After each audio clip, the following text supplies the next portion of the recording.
Paulo, gusto muling makasama si Kim Chiu sa proyekto.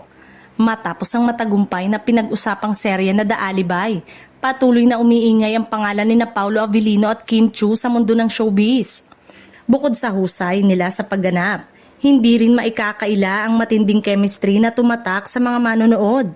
Kaya naman maraming fans ang umaasang hindi pa rito magtatapos ang kanilang tambalan.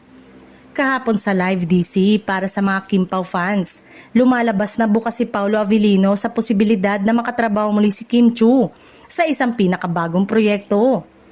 Bagamat wala pang opisyal na anunsyo, ramdam ng marami ang may espesyal na working relationship ang dalawa na nagbunga ng natural at epektibong pag-arte sa The Alibay. Ayon sa mga fans, bihira ang tambalang may ganong klaseng lalim at emosyonal sa bawat eksena. Kaya naman, hindi nakapagtatakang patuloy ang panawagan sa social media na sana'y muling magsama sina Paulo at Kim. Maging eto man ay sa teleserye, pelikula o kahit isang special project lamang.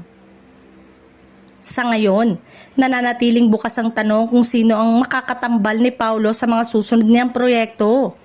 May mga espekulasyon na maaaring ibang aktres muna ang makasama niya, subalit hindi pa rin nawawala ang pag-asa ni Kim ang muling pagpili, lalo na't malakas ang suporta ng kanilang fandom.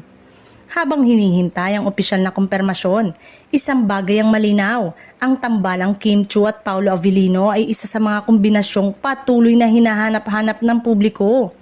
Kung sila nga ay muling pagsasamahin, tiyak na muli na namang aabangan at susuportahan ng mga manonood ang kanilang susunod na kwento.